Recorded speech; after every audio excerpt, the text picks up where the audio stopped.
Bit of a long intermission, but we are back here for the College COD Summer Open presented by eFuse. My name is McCormick, alongside myself is Cruz and Spaz, and we've got ourselves our losers round one matchups starting. Now we've got Penn State, Longhorns, Orange going up against one another. If you guys were watching the stream, either Alpha or Bravo, you got to see the conclusion of the Longhorns Orange versus Texas Tech, and unfortunately they were up 2-1 in the series, had a little bit of a comeback, but I'll let Cruz and Spaz talk a little bit more about that. Jesse, obviously, you were commentating through the entire thing. What did you see that you liked from Longhorns? What was something that stood out as a negative? I mean, the negative, definitely their search and destroy. They went 3-3, both S&Ds, and then ended up dropping both of them 6-3. So it just kind of feels like their search and destroys are a little bit one-dimensional. It feels like they kind of get off to a good start. They can keep it close, but then once the team figures out what they can do, and I don't know if that was just Texas Tech, and they're just very good at search and destroy and really kind of reading what their opponents can do. But, I mean, it just really felt like once they figured it out, it just made it a lot easier for them, and Longhorn just really didn't have much of an answer. They looked really good on the Garrison hardpoint, so it's nice to see that as our map number one here, but they kind of got smoked on that on hardpoint on raid later on. So I mean, like, I'm looking at this map set, I'm just like, I don't feel that great about it in all honesty for them. So basically what you're saying here is that if it's not a 3-0, it's not looking all that great for them. I mean, I think they probably need to take all three respawns. I don't think their search and destroy was looking too great, so it's probably going to be a 3-1 if they take this series out. It would be my guess. Okay. All right, well, folks, to get to this point, we've had at least 4 matches here inside of our bracket portion with the winners and losers. We got past our single elimination earlier. We're in the double elimination now. This is an elimination match, so the team that loses this best-of-5 series will be going home. Will unfortunately not be able to move on further inside the bracket. But moving on to our winners portion of the bracket right now, just talking about that real quick. Ottawa Black, Texas Tech will be taking off on our first of the 2 semifinals. SEU Blue and St. Clair Saints will be also taking face on that. That'll be our next matchup after we go after round number 1. So after this best of 5 is over, we'll take ourselves back to the winners bracket and we'll go on from there. Either way, the Longhorn Orange on the right side, Penn State Blue on the left. We saw this Penn State Blue roster last year, a little bit of a change in some of the faces you'll see on this team as well. They were dominant last year. They look to prove their dominance once again. However, just at the end of the year, they weren't quite able to get it done. I actually think this is a different team than their roster was last year's, and I thought the Penn State white team was the roster that they had last year. I don't know 100% on that, but nonetheless, you're not wrong at all. Familiar face. That's the one player that I know for sure either was on Penn State white or Penn State blue. Either way, they would have changed around teams. Yeah, but yeah. I have no idea, but both these teams. Let's be honest here. It's College COD. If you guys think that roster mania is wild inside the CDL or inside Challengers, College COD's got 180 teams to it. There's a hell of a lot more roster mania going on here than there was anywhere else. But nonetheless, I mean, Penn State Blue off to a great start here. They get a good amount of time on P1. They've got the rotation already all set up here for P2 as well. And I mean, Longhorn Orange, this hill too is where we saw them get a lot of their dominance in that last game that we saw when they won their Garrison hardpoint. So, I mean, if they're not going to win their rotations over there, I mean, they're going to be in some trouble here in this map. Well, yeah, it's one player last alive for Penn State over towards P2. Johnson looking for the shots over the top, but it's going to be Mickey who finds it. That's his 4th in a row. Going to turn back around, face the other direction. You know that they're going to be coming from the square side. You just got to wait for the pinch over through Cobble as well. Tay's going to be the first one to challenge. Up over towards the top. Mickey with the shots. Looks back over towards the right side corner. Will fall off the streaks. And now as Taze pops in towards the hard point. That's going to be 2 down. Diamante out looking for the shots over the top. Oh, so beautiful. Penn State Blue. They'll go ahead and hold down the P2. Scrap time. They're going to spawn one of the Longhorn Orange players out. So this could be huge as Taze now starts to push up the map for these P2, or sorry, for the P3 spawns and eventually. All right, so I've got our answer, actually, Court. I just did some quick detective work. So we're both right. Taze was on the main roster last year, along with the other 3 players who were playing on the other team that I was casting earlier on today in Penn State White. So all the players still just kind of split between 2 different teams now. But Longhorn Orange looking to try to make the break now from the top side of the map. And, I mean, this has been a fantastic rotation from Penn State Blue, though. They not only hold on to that first hill, but they get the full rotation and win it over here. I mean, they're in a situation right now where they can find themselves up right around 100 points going into P4. I mean, that's never a situation that you want to be in if you're Longhorn Orange here. Well, Garrison is one of those maps that stringing hills together on isn't quite the hardest. It's not the easiest out of some of the maps, but comebacks are usually the most possible on this map, where checkmate, maybe apocalypse you throw into that pool as well. But Taze has the artillery barrage, looks up top, tries to go for the cruise missile, but again, Taze is a name that I was kind of shouting out beforehand for good reason. He's been one of those players who can not only slay with the SMG, but any weapons he picks up, he's going to be able to be a beast with. And as he goes ahead and finds himself on an 8 spree, looks up top onto Velocity, who's the last player here for Longhorn Orange. Now has to look around because he's basically in a 1 versus 4 over towards the hard point. Semtech's going to have to force him into a corner. Chung over the first one to challenge, whips back around to the player up and towards top green. Mickey challenges from middle and cuts him off the streak before it can get to double digits, but the damage has been done. He's got streaks in the back pocket to use for later, and you'll probably see that used either over towards point 2 or point 3 if they don't get a hold of a rotation that they need. Yeah, I mean, Taze just nonchalantly going on a 9 spree, middle of the map here. I mean, absolutely putting the team on his back right now as Penn State just continue to run away with this score. They've still got hold of spawns that they want. I mean, you got to think that that's where they're really winning this game right now over Longhorn Orange. It just feels like every single time you see Longhorn Orange getting ready, trying to break one of these spawns, it's just always Penn State that seems to come out on top. And you're not at all wrong when you say that those streaks are going to be so important. You got to think that Longhorn Orange, through these next 2 hills, that's where you got to get a lot of time here. Otherwise, with streaks inside their hand, Penn State can break P2 and P3 so easily that, like, if you're Longhorn Orange, you absolutely need to start finding some life here in this hard point. Epix finds 2. Johnson will pair for the 3rd kill in a row here for Penn State. Now it's going to be 2-2 back and forth. Johnson now on a 4 spree as well, so working his way towards some potential streaks over towards the top of the crate. Chung over will find the kill, but Epix is going to be there for the trade. So here comes some streaks now, trying to find a couple of players all the way over towards the trackside spawn. They've got the spawn trap where they need it. However, as Johnson falls, 2 players from the side of Longhorn Orange are going to be there for a flank. Chung over slides his way in towards the hard point, looks for a couple more players from the side of Penn State who are now trying to push their ways back. It was a split spawn for a bit, but now they're inside of the hard point. The contest still heavy between both of these 2 teams. And as the kill feed going to go blue for the time, it's still going to be held for Penn State as Longhorn Orange once again on the outside looking in. They've had glimpses of hope, they've had glimpses of optimism, but unfortunately it's just been glimpses and it hasn't been able to be full-fledged. Yeah, unfortunately it's getting a little bit ugly here now. If you are a Longhorn Orange fan, you should be getting a little bit worried right now as Penn State just continue to run up the score here. And that spawn flip is absolutely worst case scenario as they break the spawns again. They flip them out, they put them through to the tank side of the map. A little bit of a split spawn will end up coming in from the side of Longhorn Orange, but it's only 1 player on the right-hand side. If anybody on Penn State Blue reads this out correctly, and they absolutely do, I mean, this is just getting to a situation where, I mean, are they can Longhorn Orange hit 50 points at this point? Well, it's certainly not the storyline you were hoping to hear if you are a Longhorn Orange fan either way. As Epix looks around the left side, Chung over tries to slide out and peek for the challenge, but unfortunately, once again, it's just been a story of not being able to slay out their opponent. I mean, for 3 of the players on Longhorn Orange, it hasn't really been that much of a problem, but as Spartans at 6 and 16 right now, almost a triple negative. You'd love to see the slaying start to pick up here towards the end of the hard point, and maybe to carry that over into the search and destroy if you're lucky. Yeah. Either way, though, Penn State Blue on a tear the entirety of this game. Penn State, I don't think they've allowed Longhorn Orange to really get more than 10 points in the entirety of this set of rotations that started at P2 a while ago. So either way, Vaughn will come from behind, 4 spree now. Here come the streaks. The break's going to be in for Penn State. Finding another 2 kills with the cruise missile is going to be Taze, and that should very well do it unless the break can come in through green, which is one of the hardest angles to push from inside of Black Ops Cold War, and specifically on Garrison. Taze will end it with 2. Chung over onto the point. You're going to try for the contest, but really all the damage has been done. The bleeding is stopped. Never mind. It's going to just be a gash that is continuing to be all over the floor. Longhorn Orange, you can't do anything. Penn State Blue, they'll take map number 1, 250-41. Wipe the floor. Have a 1-0 lead. Yeah, that was just rough to watch right off the rip there. Like, not only did they have streaks to break into that, and they got away from the streaks without kind of falling too badly to them, but then you also have to worry. They're like, hey, you know what? Let's push through top green. It's probably not a terrible situation, but then you got Taze running across the bridge, comes in from behind you. It is just not an easy situation to be in. And I mean, if that's what Taze did, you got to think maybe he just left that Penn State roster that he was a part of last year. Yeah. The other 3 guys, they're on the other team now. He picked up 3 absolute animals apparently to play with, because 250-41 is nothing to be sleeping on here for this Penn State team. Well, there's nothing to be sleeping on, but I mean, like, you take Ottawa Black and what they were able to pull together last year and how their run only was scathed off by Ottawa Gold being the better of the 2 sister teams at the end of the year.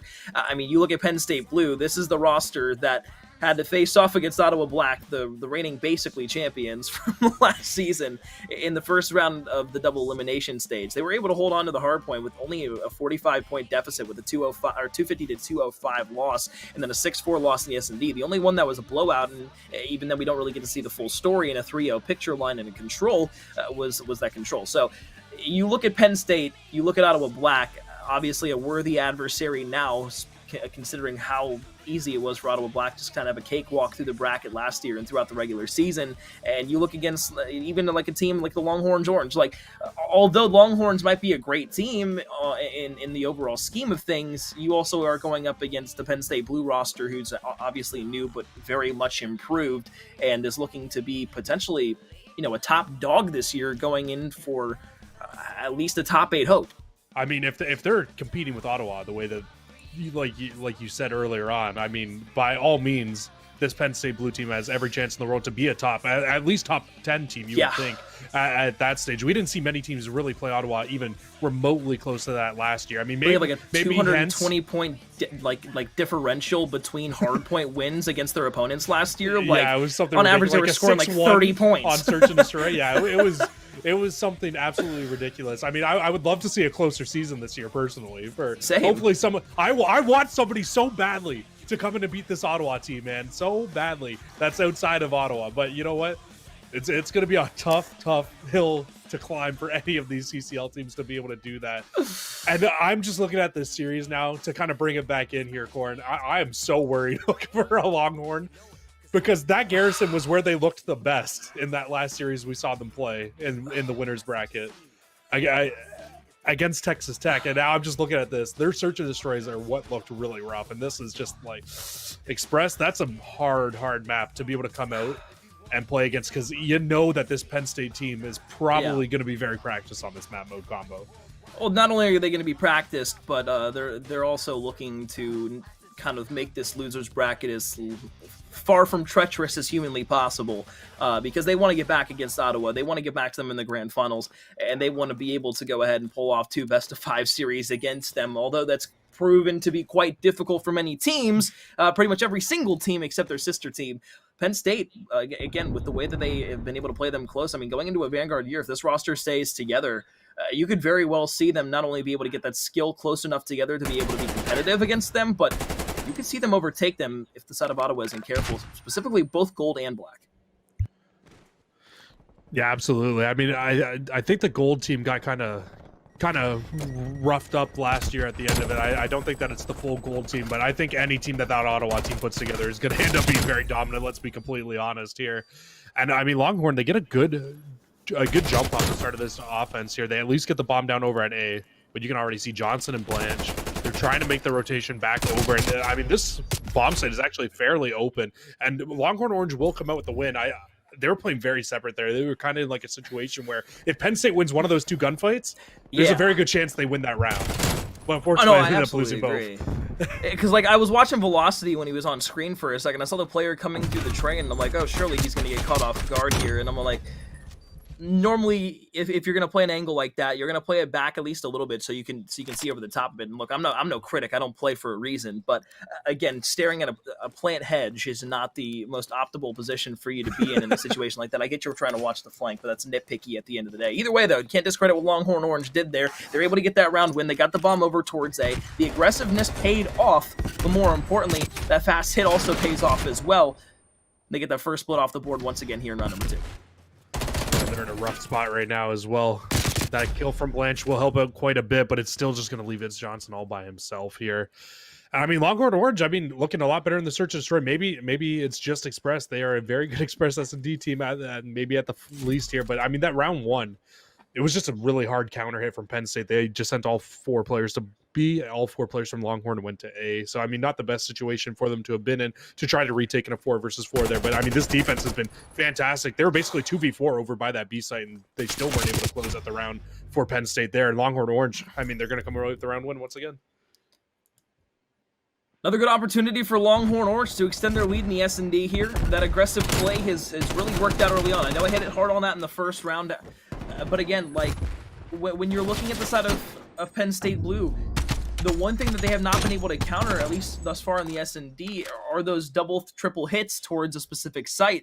And if you're able to continue to do that on the offensive side here specifically without Penn State being able to go ahead and counteract that, you're looking really, really nice for an S&D win here. Now, the problem is this is where the adjustments start coming through for a team that's down 0-2 in a situation like this. They're going to send a 2-1-1 split, 2 players over towards B, 1 in middle map, and then 1 looking over the side middle map and also towards A. But this should be another free opportunity for the side of Longhorn to get this bomb down over towards that A site and restrict the side of Penn State Blue with a 45-second timer to get back. You got to be careful of velocity, though.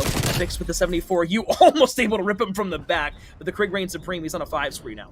The issue is, though, with velocity being that far out of position, though, as well, you can set up a pinch here if you're Penn State to try to break back into this hill.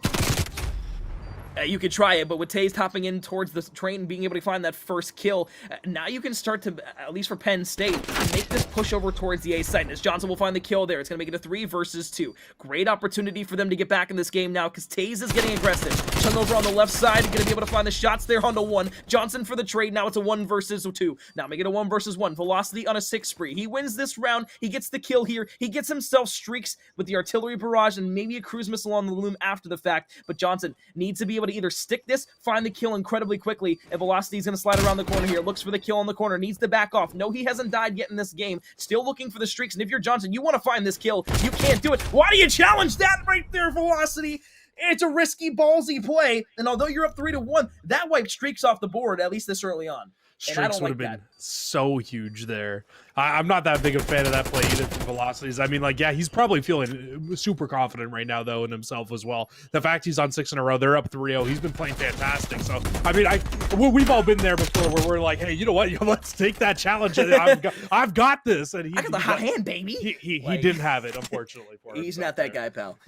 Unfortunately. But, I mean, nonetheless, Longhorn Orange, they'll still be off to a nice 3-0 lead here. Every time I've watched them in Search and Destroy so far this weekend, it's been very split throughout the early round. So, I mean, to see them be able to take a nice 3-0 lead right off the rip here, it's exactly what the doctor ordered. We'll see what they can do now, though. As Penn State back on offense, it's going to be a full hit over towards this A side. There's really only one player here once again for the side of Longhorn Orange. Well, now that one player is even more alone, as Velocity, the person that was watching middle map and trying to at least counteract the flank play, is going to be cut off the board. So down below, as Hungover falls as well, Mickey will find the trade. So it's still a 2 versus 2. 3-0 lead here for the set of Longhorn Orange, looking to grow on that lead even further, but the bomb is down over towards that A site. The set of Penn State Blue need to go ahead and find that in order to get aggressive back over towards the A site. They could wrap this over towards B. It wouldn't be really an advantageous play because you've still got 2 players from the set of Longhorn over towards that site. Now they're going to be looking for that backwards flank press. So if the wrap comes back, Mickey might be able to get the great timing on it, but his Spartan's going to try and come up the staircase here. He might be able to spot the players out over towards the top on the balcony. And this just might be a play that Longhorn Orange needed in this round to be able to win it in a 2 versus 2, because now you know where these players are. You know that they're not trying to get over towards that A site yet, and you're both playing together. This could be an opportunity for trades, and it's going to come right up through the middle here. Blanche, the first one with the FFAR, looking for the player up top. Taze is going to wrap this back over towards A. The bomb's going to go down. 45 seconds left. A 2 versus 2 retake for the Longhorn Orange. Oh, I love that wrap back. Penn State absolutely needs to make that wrap back, and Taze gets away with his life. Blanche watching over him will find the kill as well. It's just going to leave Spartan all by himself here, and he just continues to throw those shoulders. They know exactly where the player is now in Spartan, and he just needs to make a big individual play here, but they're just not going to give him anything. Blanche is going to be so annoying. Continues just to slide back and forth here. It's a beautiful play from the side of Penn State Blue, and honestly, they needed to wrap out so badly there. In my head, while you were casting over all that, I'm like, wrap back, wrap back, wrap back, wrap back. Please wrap back so you don't force this. And they absolutely do. Spartan's in a terrible spot. They lose the round. Beautiful, beautiful, finally. Penn State show up in the Search and Destroy. Although it was a difficult situation there at the end of the round in a 1 versus 2 for Spartan, unfortunately the slaying struggles still continuing. 0-3 here inside of the Search and Destroy. Map number 1 wasn't that great of a shining spot either, almost triple negative throughout that game. I'm not even sure what the final scoreboard said. That was just around like 3/4 of the way through the game. So hopefully he was able to turn it up just a little bit there inside of the inside of the hard point here in the S&D though. Again, 0-3. We're on donut watch for epics as well though on the side of Penn State Blue. Don't want to not give any attention to that player because that would be a little inconsiderate as such. But again, it's for Spartans more of a reoccurring theme than anything else. Velocity has been the shining star for Longhorn thus far, but as Chungover starts to make his wrap all the way over towards the right side, the first kill and first blood onto Tased will be the first one off the board here with a 3-1 lead and advantage to the set of Longhorn Orange. We're traded out at a 3 versus 3. The equalizer comes through with a minute left on the clock. So is that a new thing? The donut watch? It's like a new news segment for Call of Duty alone. You just Oh keep your yeah. eyes planted, but Epics will get out of it. So I mean, the only donut watch left now has got to be Spartan here, and Always he's gotta be that bomb scouting for the carrier. I agency. mean, if he challenges this right hand side, Epics is in a great spot to maybe even find a second one here in this round for himself as well, just sitting outside that train. And Spartan is, it looks like he's well aware of it. He's going to end up losing out there, so the donut watch continues. You can just see the way that Spartan plays that is he's not confident to take that gunfight right out, because most players will go ahead, opt to just slide right around that corner and take that gunfight head on if you're going to make that play, but instead, the slow peek around the corner shows a little fragility in the way that he wants to play and the mentality there, but as Epix finds that kill, it's a 1 versus 2, could win the round here. Bomb still has to go down, but it's not in the possession of the Penn State player. Looks back over towards the left side, the Longhorn orange roster. You might be able to grab the bomb. So Velocity, you can make this push out towards the site. Heard that. Epix is just going to play. Slides across onto the bomb. The challenge around the right side corner. They're going to play Ring Around the Rosie. No one's going to be able to find each other just yet. Oh, man. I thought he was going to get the ace there. I'm kind of disappointed he didn't get the ace. But you're not wrong. That absolutely is Ring Around the Rosie there. But, I mean, you were calling for it. You called the man out in Epix. He absolutely just showed up in that last round there. Gets 3 of the 4 for his team. Actually, 3 of 3. The 4th player doesn't end up falling. Great round from the man himself. And this is what I'm talking about. It just feels like Longhorn Orange, they have a very one-dimensional search and destroy. And once something stops working for them, it really feels like the other team picks it up, they figure out what they're doing, and that's when you can start to see Penn State Blue get the wheels running. And there's another first blood. It's Johnson will find the first. Taste will stay alive. As Longhorn Orange, you got 2 players over towards A, and that's great, but there's only 1 player over towards B, and the position has been given away. So Spartan just playing out on an island by himself.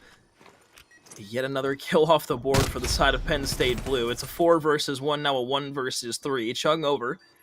Would be a heroic play to say the very least in a 1 versus 4 scenario, but as Johnson slides around the corner right there, Semtex won't allow the Semtex, the trophy won't allow the Semtex to come through. And as the player slides off to the left, it's still another struggle round for Longhorn Orange. Penn State Blue, they found a formula that's been working. No answer from the side of Longhorn in 3 rounds straight. Now it's their turn to make the adjustments, but can they do it? It's been the lackluster ability thus far from the side of Longhorn that has at least prohibited their search and destroy gameplay. That nade blowing up in his face at the end of the round there is like the perfect metaphor for this map right now, and just the way that, that Penn State Blue is bringing it back at the moment. I mean, honestly, just 3 fantastic rounds from themselves here, and you can see Longhorn Orange, they're going back to what worked round number 1. They're going to send the full 4-man flood over towards this A site as quickly as possible and try to get this bomb down. This time, a little bit of a difference though from Penn State. It's not a 4-man to be, and they have Blanche set up at the top, ready to watch over this. Semtex over the right side. Blanche will find the first blood. Semtex at least weakens up Epix enough to back him off for the time, but he's just going to sprint straight forward like a stallion chasing his next meal. He'll find the next 2 inside of the room as well. So as Lockers is cleared out, the bomb should be able to be defused here now, and Epix will find the kill. Spartan now at 0-6. His name already says 007. Will we see it on the actual scoreboard, though, remains to be seen. But 3 objective plays at least negates some of that depth a little bit, but it's... You got... Yeah, I mean, let's just take a look at Epix one more time here for just 1 second, though, as well. This guy has just absolutely turned it on. Sexy. Yeah, you called this man out, and he has just 100% brought himself back, brought his team back into this game as they win their 4th round in a row here. And I'm just looking at him right now. You just got to think, like, maybe in those early rounds, he was being forced to take some very long-range gunfights or just getting caught off guard or something, because it just feels like he is not losing when it comes to those close-range gunfights at the moment. And the adjustment that Penn State has made to get a little bit more aggressive on the map, not giving up those sites by just leaving 1 player over by it. As soon as they get that little bit of information on where the other team is going, they are full sending it and just getting the retakes. It's beautiful Call of Duty to see. Penn State Blue, though, back on offense, and they actually have a wide-open A-bomb site here. If they push up and get this bomb down quickly, I mean, they have every chance in the world to be able to hold this. From a donut 3 rounds ago to an opportunity to find the artillery barrage. Bomb in hand here for Epix. They know that if he gets onto the bomb and is able to plant that, the score streak should be his. As it starts to go down here, it looks like a desperate attempt for Longhorn Orange is going to have to be commencing here, specifically with the retake back over towards the A site. Spartan looks to wrap to middle map, a little indecisive on the play that wants to be made here. Backs off instead of directly challenging the gunfight. And again, you can just tell the gameplay, it just is not confident. as he just tries to keep peeking back off towards the left. Doesn't want to lose that gunfight. Doesn't want to have another gunfight not go his way, but he wants to keep his life inside of the game. Mickey, beautiful shots there over the top. Now on the 2 versus 3. Now making a 1 versus 3. The lonely Spartan. Shots over the top. The first kill. Won't be joining the agency here on Express. But with only 10 seconds left, it won't be enough to go ahead and win the round. Penn State, 5 straight looking for the complete full sail sweep with a 6-3 win here in the Search and Destroy. They're 1 round away from a 2-0 series lead. And streaks at the very end as well, given to Epics as well. I believe he found that final kill. So, I mean, not only are they going to have to deal with the 2-round disadvantage, but also streaks now into the hands of Epics. And I mean, you're not wrong at all. I'm watching that and I'm thinking the exact same thing as you. The confidence in those gunfights, it just makes me wonder what happened after those first 3 rounds. Like, you were in full driver's seat, in control of this game if you're Longhorn Orange. And it just feels like something happened. Once they lost that 1 round, it just felt like all confidence blown right back out from underneath them. Something reminded them of the 50-point club that they got hit by in that first game, because they are just playing like they got 50-point clubbed once again after starting off 3-0 here in this game. Confidence out the window, but that really leads to a lack and more of a disparity inside of the composure. But somehow Mickey comes away with the gunfight there. Beautiful shots there onto Johnson, and maybe trying to keep the squad a little bit happy now. The vibes might be getting back up, because you get a 2-piece like that, you can get some energy instead of the call that you're in, and you can more importantly start allowing your team to get back into the S&D. Blanche over towards the right side, looks for Mickey up top. Shots are gonna be there. A beautiful gunfight. Now it's all down to the lonely Spartan. Can you do it? Can you win the round? Can you keep your team alive inside of the S&D? All you got to do is either find the kill or make sure he can't go ahead and find the defuse. Blanche makes it a bit easy for him. Runs upside. Tries to get to the top cat. Looks down to the right side. Spartan might be able to find the shots. Good trigger discipline, at least for the time. But here comes Blanche down the staircase. Gonna challenge around the corner. Oh no, it's all over. The gunfight lost there for Spartan. 1-8 in the S&D. A full 6-round sweep in a row for Penn State Blue. Gives them a 2-0 lead in the best of 5. Oh, man. And they are 1 map away, 1 control away from sending Longhorn Orange home after 2 really unfortunate losses early on here in the double elimination bracket. I mean, in my head, I'm just watching that last round, and I'm just like, you know what? If Spartan wins this 1v1, it doesn't matter that he's 1v7 or 1-7. He can bring this one back. That's what I was thinking.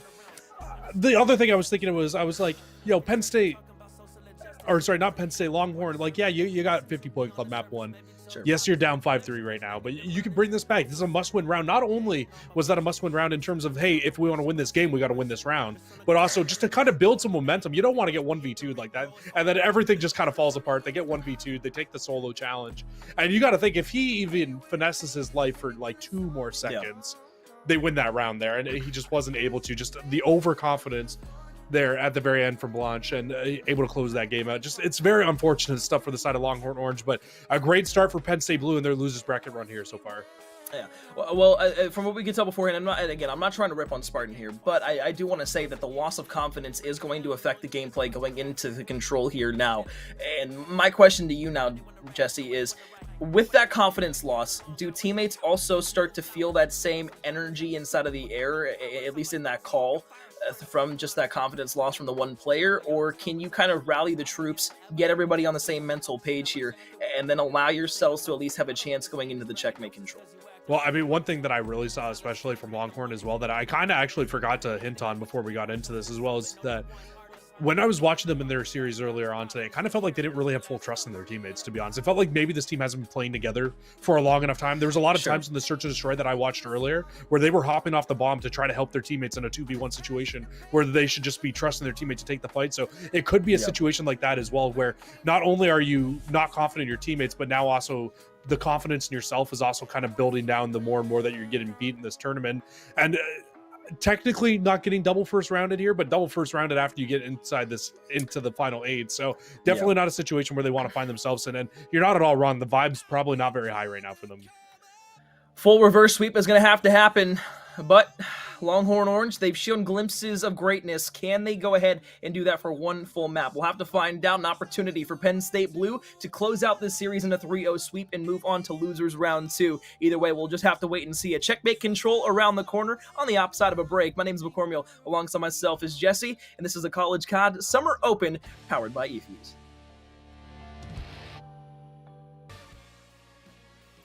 Best of 5 series could potentially be coming to a close, sending Longhorn Orange out of the losers bracket and out of the tournament. Penn State Blue with 1 Garrison control win. Sorry, checkmate control win. Don't know where both of those two terms came from, but a checkmate control win could be sending them not only to losers round 2, but giving them the sweep in this best of 5.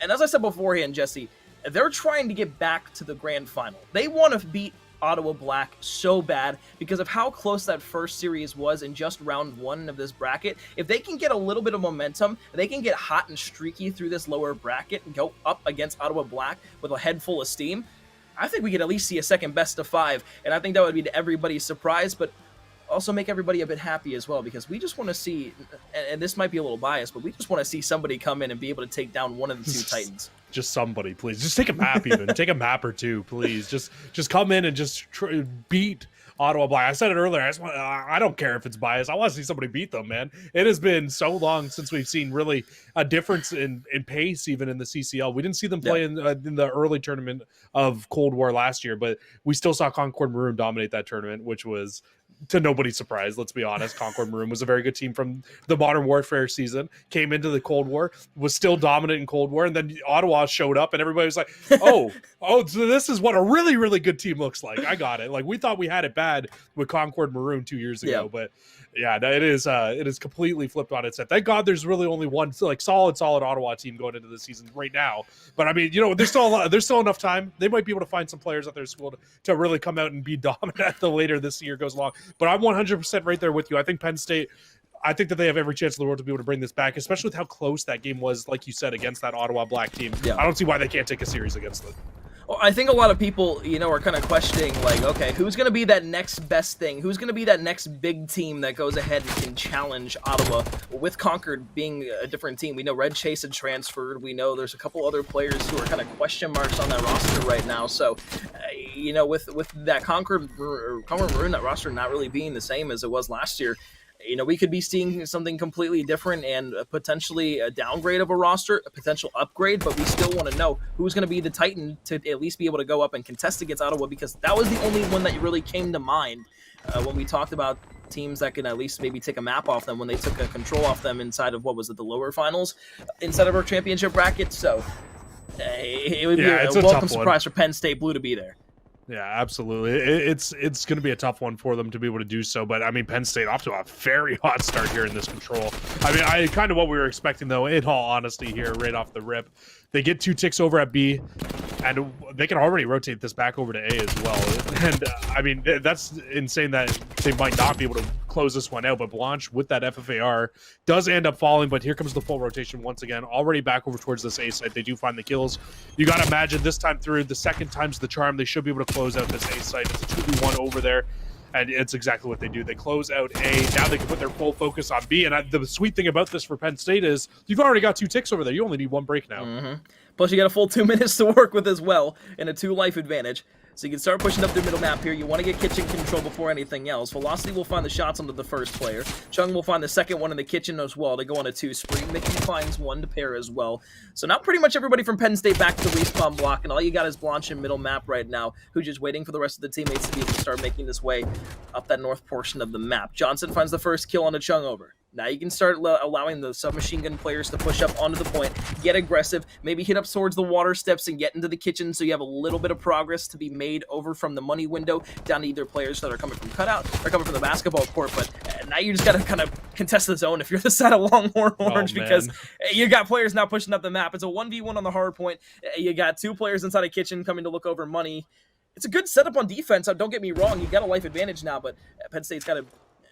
you 1-4 down, you win the round. Yeah, I think if you're Longhorn here, you need to get a little bit more two-dimensional with your defense here. I think you need to get a 4-down wipe so you can send a player, get a player up inside top bedroom, maybe even just to force a spawn out, make them spawn it somewhere where they're a little bit less comfortable. They are doing a great job, though, of, at the very least, closing this out. Like you said, a good defense, not a great defense set up at the moment, but, I mean, it's getting the job done. They're finding all the kills, so, I mean, no complaints here from me.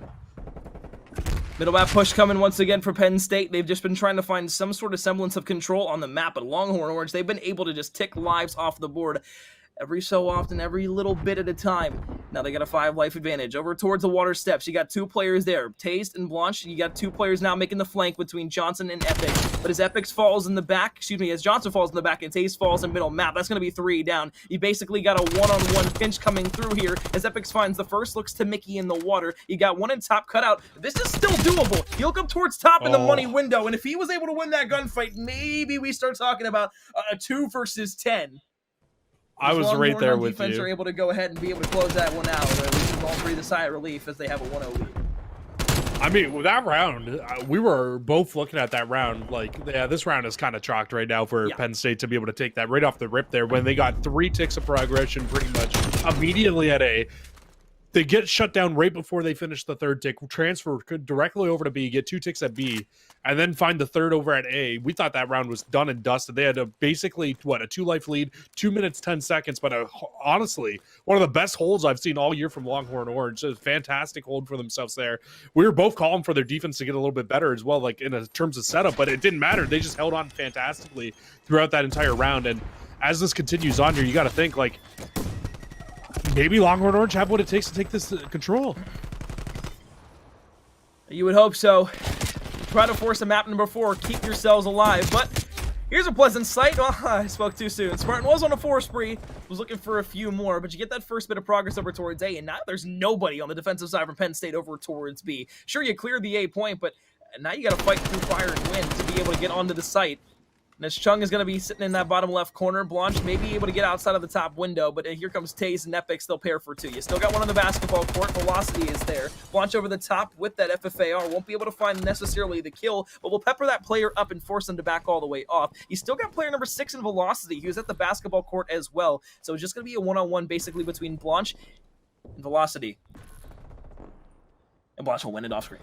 Okay, well, I mean, this is a round that's looking a lot better for Penn State as well here. At the very least, and Epic's winning that gunfight is just ridiculous right there in itself. He gets tagged to just about nothing, lays down, able to win the gunfight out. But they've got them so pinned in the back of their spawn right now. Finally, player number 6, the furthest player pushed forward here for the side of Longhorn Orange, gets up to the side of Tiki, but they only have 1 tick in on each.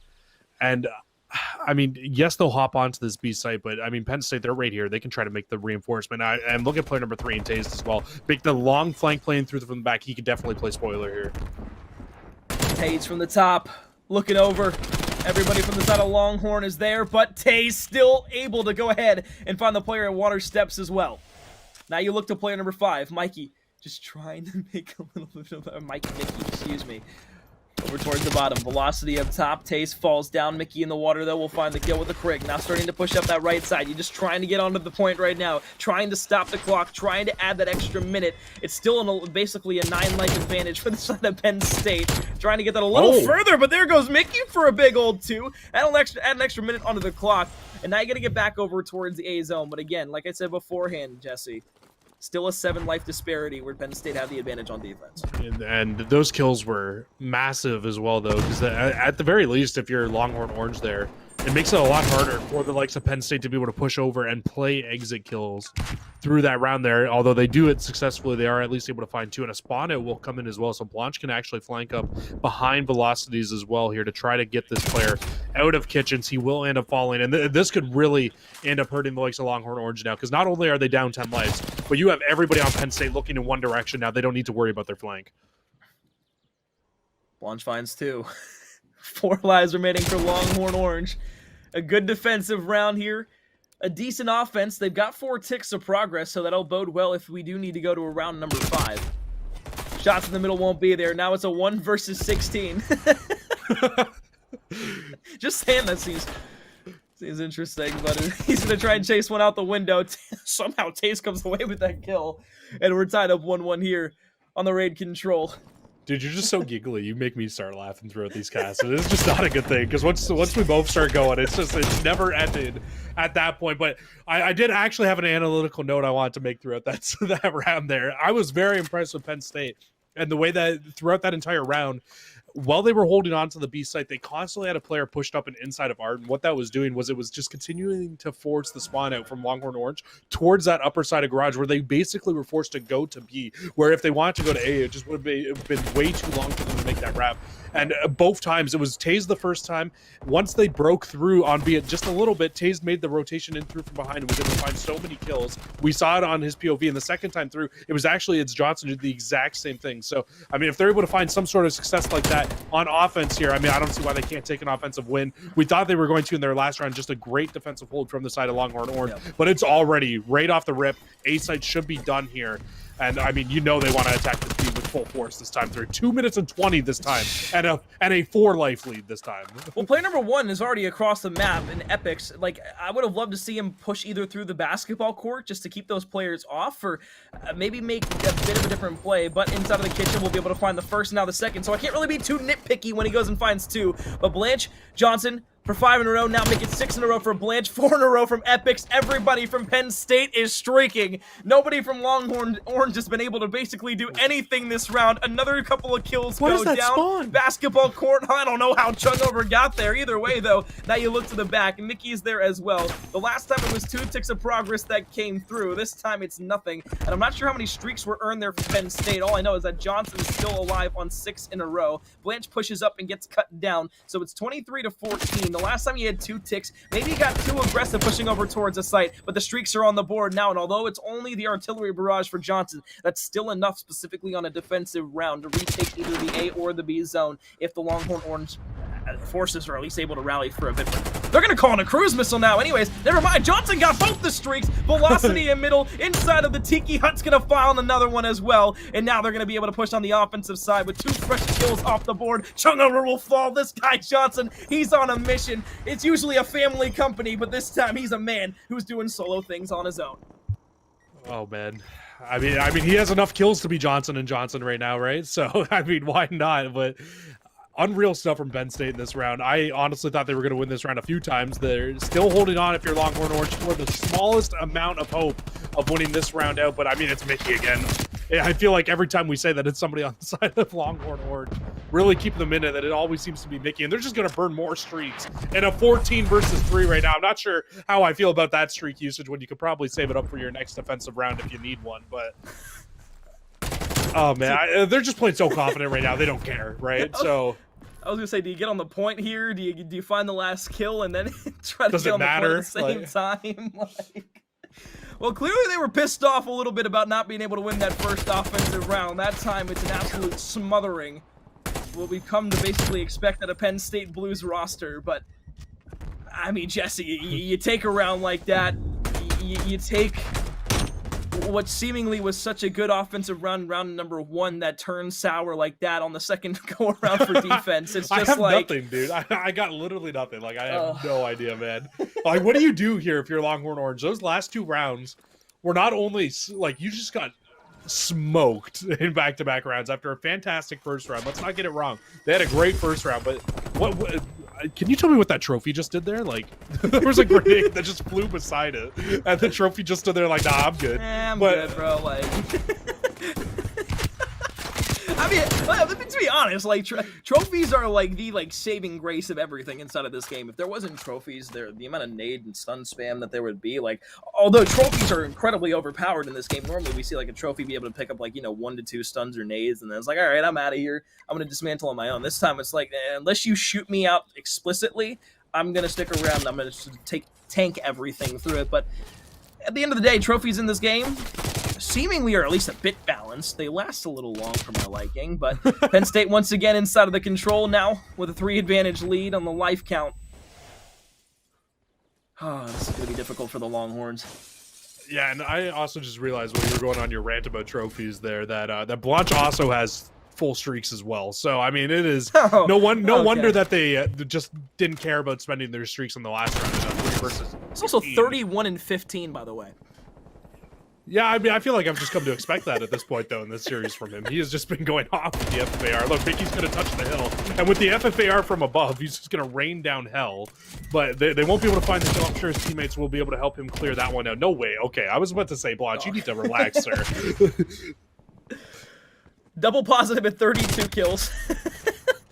Full streaks to use whether they want to push over towards A or B. On the defensive retake, now they're going to have to be able to go ahead and get back this B zone. Here comes the cruise, or rather the artillery barrage. Should be able to find maybe 1 to 2 players, but inside the Tiki Hut is going to be where Longhorn Orange have gone ahead and found themselves residency.